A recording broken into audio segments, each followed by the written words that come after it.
Hello, salut les artistes! Aujourd'hui on se retrouve dans une vidéo où je vais vous proposer la réalisation d'une composition avec les pastels à l'huile. Donc pour ce faire, munissez-vous de vos pastels à l'huile. Si vous avez des Neocolor 1 aussi, ça va vous être utile, vous allez tout de suite voir pourquoi. Et également de feuilles de papier qui sont d'un grammage très léger. Dans le cas présent, c'est du 90 grammes, format A4 de chez Canson. C'est le papier dit papier croquis, sur lequel on va utiliser du crayon graphite, du fusain et autres, mais qui va avoir cette particularité de ne pas avoir un grain trop épais, trop gros. Donc pour ce faire, je vais orienter donc mon bloc dans le sens orientation paysage et je vais construire progressivement mon paysage. Donc je dispose, donc ça vous ne le voyez pas, mais d'une image de référence qui est sur mon ordinateur à côté de moi et je vais ainsi me référer à mon image de référence pour la composition que je vais réaliser ici sur la feuille. Pourquoi je vous ai conseillé, si vous en avez, de prendre vos néocolores? Tout simplement parce que les néocolores pouvant être taillés ou disposant déjà d'une mine vont vous permettre d'esquisser les grandes lignes de la composition. Donc un chemin en avant-plan, une ligne d'horizon pour séparer le ciel et la terre ou la mer, et ensuite un élément architectural.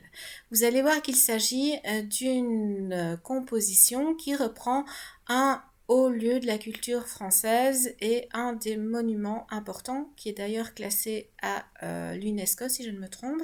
Il s'agit du Mont Saint-Michel. Ce Mont Saint-Michel qui a une histoire qui a traversé les siècles et qui a vraiment une grande présence au point de vue architectural, culturel et qui personnellement m'a toujours fascinée de par son côté d'île d'isolé dans un paysage où la mer arrive, où la marée part et vient, ce côté un peu imaginaire, fantastique et ainsi de suite que l'on peut retrouver dans cette architecture. Pour la petite parenthèse, il faut également savoir donc que le Mont Saint-Michel, qui actuellement donc reprend non seulement un village, mais des musées, un cimetière, mais également aussi une abbaye en son sommet, a été donc utilisée à travers les siècles pour diverses fonctions. Si un jour vous avez l'occasion d'aller le visiter, je vous le conseille parce que ça vaut vraiment le détour. Une architecture qui s'inspire entre autres du Mont Saint-Michel, c'est tout simplement le château de la Belle au Bois dormant. Le Mont Saint-Michel, le château de Chambord et un autre château du côté de l'Allemagne ont été utilisés comme référence pour l'architecture du château de la Belle au Bois dormant à Disneyland Paris pour que nous, Européens, puissions avoir des accroches visuelles faisant partie de ce que l'on appelle notre inconscient collectif. Ce qui a été utilisé au niveau du Mont Saint-Michel pour le château de Disneyland Paris, c'est entre autres ce fameux, ces fameux paliers. Donc si vous regardez le Mont Saint-Michel, vous avez la muraille, vous avez l'abbaye tout au-dessus et on peut déceler une espèce donc de fragmentation par palier, comme s'il y avait plusieurs étages. Et c'est un petit peu cet élément caractéristique donc du Mont Saint-Michel qui a entre autres été réexploité dans le château de la Belle au Bois dormant dans le parc Disneyland Paris. Bref, ça c'était pour la petite parenthèse. Alors ici vous voyez que mon croquis de base a été réalisé, il est terminé et donc je vais placer progressivement les différents coloris dans les différentes zones, dans les différentes formes. Il ne s'agit pas dans un premier temps d'être très précis. Il s'agit au contraire de déceler la couleur qui va vous permettre de placer la couleur de fond sur votre papier. Cette couleur de fond va avoir bien entendu une importance puisque en fonction de cette couleur que vous placez, le reste de ce que vous allez superposer comme teinte par-dessus va être influencé. Donc c'est toujours bien important de réfléchir à vos couleurs. C'est pour ça qu'il est très judicieux de connaître son cercle chromatique. Ça, je vous mettrai le lien en barre de tâches. Autre élément que vous pouvez préparer si vous ne l'avez pas déjà fait, c'est tout simplement une essence minérale. Donc tout simplement une essence qui va vous permettre de diluer le pastel à l'huile. Donc j'ai mon pot d'essence minérale, je prends un pinceau qui est dédié à l'utilisation de l'essence minérale et aussi des cotons ou du papier Domex en fonction de ce que je vais réaliser comme dilution, et également un bocal dans lequel je vais venir déposer mes petits papiers, mes petits essuie-tout et ainsi de suite que j'aurai utilisé pour l'essence minérale. Donc ici c'est de l'essence minérale le Franc-Bourgeois. Vous voyez que j'en ai mis un petit peu sur le papier essuie-tout. Je l'ai plié et je viens frotter avec mon papier essuie-tout sur la couleur. Cela va permettre de diluer, mais d'estomper également l'intensité colorée. Le but étant d'avoir vraiment un fond qui est le plus lisse possible, sans à-coups de couleur et ainsi de suite. Comme l'essence minérale transperce ces différentes couches pliées du papier, je retourne mon papier afin de pouvoir, après le gris, passer sur mes différents verres. Ce qui est intéressant, c'est que vous allez pouvoir déjà créer plusieurs petits fondus, plusieurs petits dégradés à partir des couleurs que vous avez posées les unes à côté des autres. Si vous débordez un petit peu, ce n'est pas grave fondamentalement puisque vous allez repasser par-dessus. Une fois que j'ai donc utilisé mon papier, je le mets de côté dans mon bocal pour éviter qu'il n'y ait des effluves qui ressortent et ainsi de suite. Parce que même s'il n'y a pas d'odeur, ça reste quand même une essence à base de térébenthine. C'est juste qu'elle a été modifiée pour qu'elle n'émette pas d'odeur. Et ensuite, je vais travailler par-dessus les couleurs qui ont été diluées avec l'essence, donc justement l'essence minérale. Ce qui est intéressant, c'est que comme l'essence minérale n'est pas encore sèche sur le papier ni en profondeur du papier, vous allez pouvoir utiliser vos pastels de telle manière qu'en les posant sur le support, ils vont se diluer un tout petit peu. Diluer, ils vont se fondre, mais de manière raisonnable, mais de manière très intéressante. Si vous voulez faire un test, un essai, je vous invite fortement à le faire. D'autant plus si vous n'avez jamais utilisé cette technique, vous vous rendrez compte que c'est vraiment un atout de retravailler directement par-dessus la forme colorée qui a été donc enduite d'essence minérale. Ça va vous permettre de mieux fondre vos couleurs. Et ainsi, petit à petit, je viens superposer en faisant attention au sens de mes traits en fonction du rendu que je veux rendre dans ma composition pour venir donner justement les effets de profondeur mais également de lumière. Je dois faire attention en fonction de mon modèle où je place mes ombres et mes lumières. Ce qui veut dire que je vais avoir besoin d'une quantité de pastel quand même assez importante. Au minimum, en général, on a minimum 4 à 5 pastels pour réaliser justement ces superpositions de couleurs. Vous pouvez en utiliser plus ou moins, mais bon, moi en général, c'est ce que j'utilise. Vous allez ainsi pouvoir réaliser de plus beaux fondus et justement de plus beaux rendus d'effets de profondeur avec vos couleurs. J'utilise ici dans le cas présent du jaune, plusieurs verts et un ocre clair qui tire légèrement vers l'orange. Mais pourquoi est-ce que ces couleurs vont bien se mélanger? Parce que, pour rappel, le vert est une couleur secondaire à base deux couleurs primaires qui sont le jaune et le bleu. Donc le jaune va me permettre d'éclaircir mon vert. Le bleu ici c'est pas le cas, je ne l'utilise pas, mais on pourrait imaginer de venir foncer à certains endroits le vert avec du bleu. Dans le cas présent, j'ai sorti de ma palette de pastel à l'huile des verts dans lesquels on a un peu plus de jaune, donc qui leur donne une qualité de vert plus clair, et un vert dans lequel on a un peu plus de bleu. Donc c'est celui qui est le deuxième après l'ocre clair que vous voyez qui est posé à l'horizontale. Tout ça va vous permettre donc de pouvoir créer vos nuances, vos valeurs, mais également vos différents rendus d'ombre et de lumière comme je l'ai dit. Ici au point de vue du pastel, je réalise des petits tamponnements, donc c'est des petits à-coups, des petites touches. Si vous n'avez pas encore visionné justement la vidéo concernant la technique d'utilisation des pastels à l'huile, je vous conseille d'aller la visionner, ça vous donnera pas mal d'informations quant à la constitution du pastel à l'huile, mais également aux différentes possibilités technique d'utilisation du pastel à l'huile. Ici, je ne vais pas vous réexpliquer comment utiliser le pastel à l'huile. Le but, c'est de voir ce qui est possible de réaliser en mélangeant les pastels à l'huile et notamment avec l'essence minérale, puisque ça n'avait pas fait le sujet d'un point assez long au point de vue des explications dans la vidéo technique. Donc ça, je vous invite à aller visionner cette vidéo. Je vous mets le lien en barre de description juste en dessous. Donc, ici, vous voyez que je laisse un petit peu de temps pour pouvoir aller tout simplement resuperposer quand ce sera un tout petit peu plus sec. Mais ce qui est super important, vous voyez, c'est que on a quand même une superposition des couleurs. Tous les petits coups, les petites touches comme ça de vert, c'est pour rendre un effet un peu herbeux à la composition. Ce qui va donc venir créer ce qu'on appelle une touche picturale. La touche picturale, dans le jargon artistique, c'est la manière dont l'artiste va poser sa touche colorée sur son support. On pourra très bien avoir un modèle commun, 10 personnes qui vont reproduire, qui vont interpréter le modèle. Chaque artiste ira de sa propre interprétation et de sa propre touche picturale. L'exemple le plus flagrant de touche picturale, c'est lorsque l'on va parler des peintures, entre autres, de Van Gogh. Faisant partie du mouvement des impressionnistes, il a développé une touche picturale très particulière. Je vous mets ici d'ailleurs en miniature une de ses œuvres les plus connues, c'est La Nuit étoilée. Vous pouvez voir que ces touches de peinture à l'huile vont donner un mouvement de spirale, mais également des empattements. Donc on va vraiment créer de la matière qui était vraiment particulier au point de vue de la touche picturale de Van Gogh. Chez d'autres artistes, vous n'aurez pas cet effet, la touche picturale sera plus lisse et ainsi de suite. Donc ça, c'était un petit peu pour le côté, je dirais, théorique d'un terme artistique. C'est toujours intéressant à prendre. Vous avez vu également ici, il y a quelques instants, que pour le petit ponton, j'ai utilisé un néocolore. Ça veut dire que le néocolore peut être utilisé en parallèle dans une composition où vous utilisez du pastel à l'huile.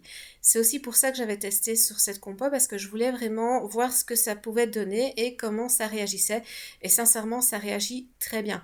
J'ai utilisé d'une part, donc pour l'esquisse, le Neocolor 1, et pour le ponton, j'ai même utilisé un tout petit peu de Neocolor 2, donc qui normalement est diluable. Et comme je vous l'ai dit dans la vidéo sur l'œil de dragon, le Neocolor 2, si vous ne le diluez pas, utilisez-le. Vous pouvez l'utiliser dans d'autres compositions où vous n'allez pas le diluer, mais vraiment pour des petites zones, sinon ça devient vraiment dommage et inadéquat. Donc vous allez voir ici progressivement le dessin avancer et évoluer. Je vais vous mettre un fond musical afin que vous puissiez tout simplement regarder la vidéo sans trop de blabla. Pensez bien que la vidéo, donc déjà ici, elle est accélérée à une vitesse de 230% en plus de la vitesse réelle. Pour la suite, ça va être pareil. Ça veut dire que ce genre de composition, ce genre de travail, ça va vous demander du temps. Mais en prenant le temps et en s'appliquant, ça va vous garantir un résultat beaucoup plus intéressant. Allez, je vous retrouve tout de suite après cette petite pause musicale. À tout de suite!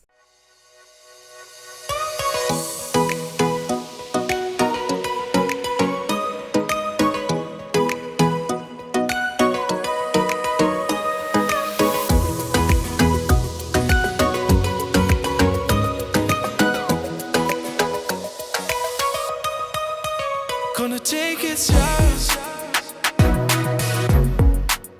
When I'm loving you, oh, oh, oh. Gonna take it slow. Oh, no, no, no. When I'm loving you, oh, oh, oh.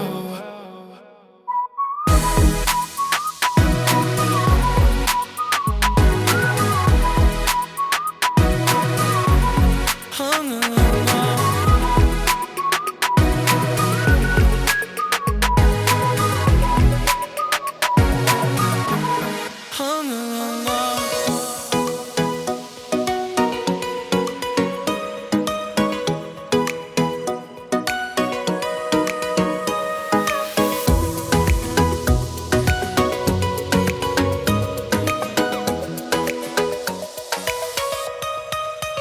Gonna take it slow. When I'm loving you, oh, oh, oh. Gonna take it slow. Oh, no, no, no. When I'm loving you, oh, oh, oh.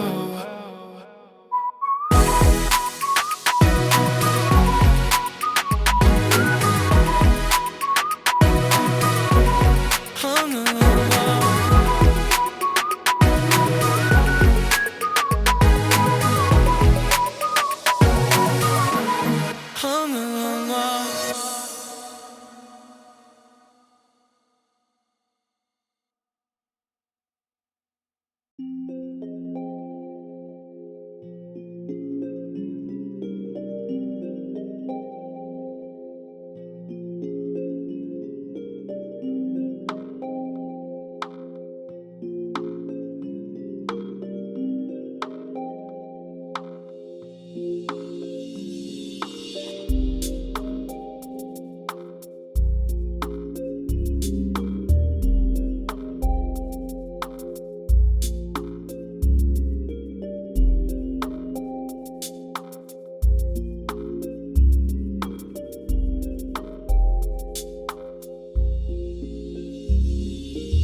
Et voici maintenant la plus grande partie du bas est terminée, pour ainsi dire. Je vais m'atteler à la réalisation du ciel. Donc pour ce faire, j'ai pris un bleu pâle, relativement clair. Donc vous voyez justement, on le voit, on le perçoit qu'un tout petit peu. Et ensuite, je vais utiliser du blanc par-dessus en superposant, sans pour autant appuyer trop fort, mais vraiment qu'on ait quand même une cassure par rapport au côté un peu crème du papier. Ensuite, je viens placer certaines zones où il y a du bleu un peu plus foncé sur mon modèle. Et puis, petite astuce, c'est que je vais utiliser de l'essence minérale avec un petit papier. Donc, je récupère le papier de tantôt, je remets de l'essence minérale parce que ça a tout simplement un peu séché. Et je vais donc venir étirer le pastel en faisant des petits ronds de manière à répartir de manière uniforme mon essence sans odeur. Ça va me permettre d'étirer, de diluer, donc justement d'avoir un fond qui sera un peu plus lisse et légèrement teinté avec les couleurs que je désire.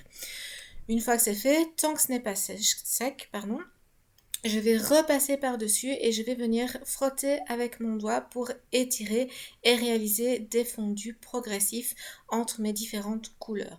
Donc ici, dans le cas présent, j'utilise un pastel qui n'est plus en entier, donc c'est un pastel qui s'est cassé, ce qui va permettre de l'utiliser non plus sur la partie circulaire du bâton, mais sur le côté, ce qui me permet de mettre des traits beaucoup plus larges au niveau de la couleur.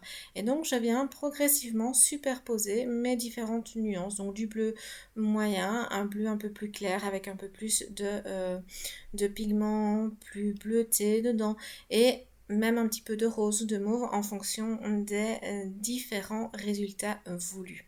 Je vous laisse découvrir la suite et on se retrouve d'ici quelques instants.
Et voici, la réalisation du ciel touche presque à sa fin.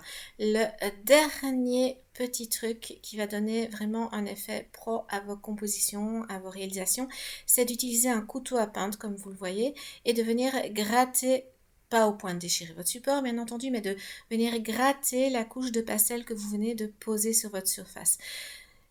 C'est également une des raisons pour laquelle j'ai donc utilisé une couche de couleur très claire en fond et tirée avec l'essence minérale sans odeur, puisque le fait d'avoir cette teinte avant de superposer différents pastels va vous permettre, lorsque vous grattez un petit peu avec un couteau à peindre, de retirer la couche vraiment supérieure de pastel que vous avez superposée et qui est donc un peu plus en amalgame, qui est plus présente, qui est beaucoup plus en empattement. Et en retirant cet empattement, même si vous allez gratter avec votre couteau à peindre, le fait d'avoir eu une première couche qui a été diluée va transparaître un petit peu et va vous permettre de ne pas récupérer la teinte crue, si je puis dire, du papier.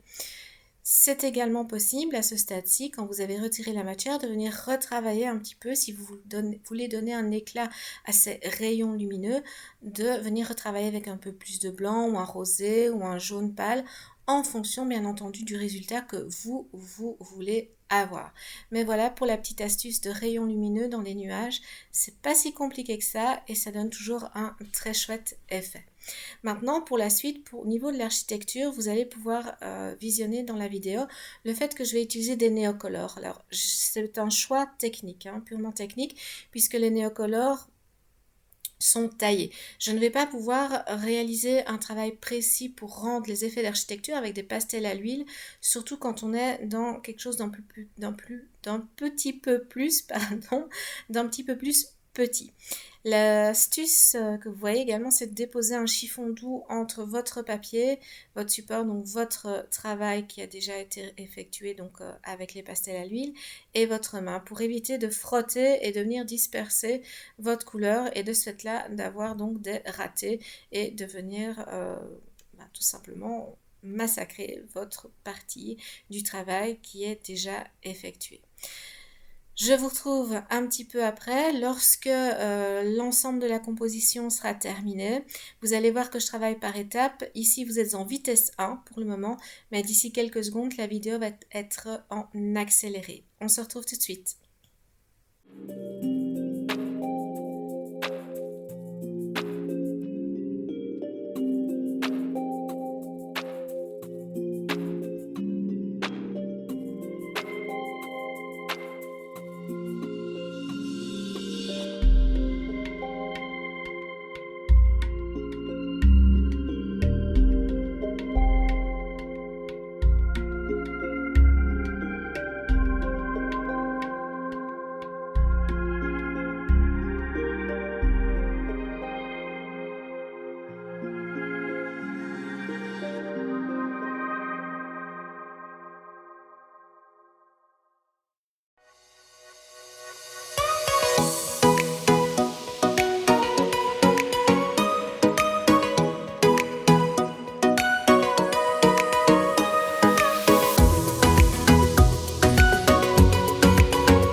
Gonna take it slow.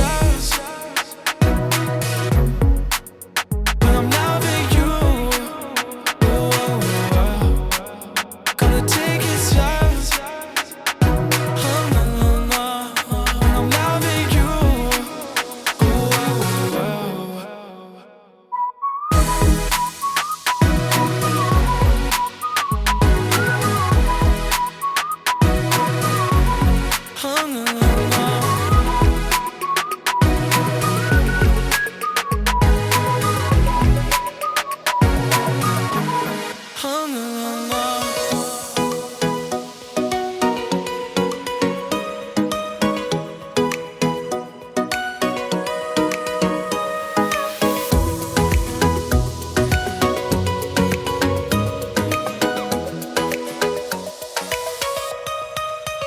Gonna take it slow. When I'm loving you. Gonna take it slow. No, no, no. When I'm loving you.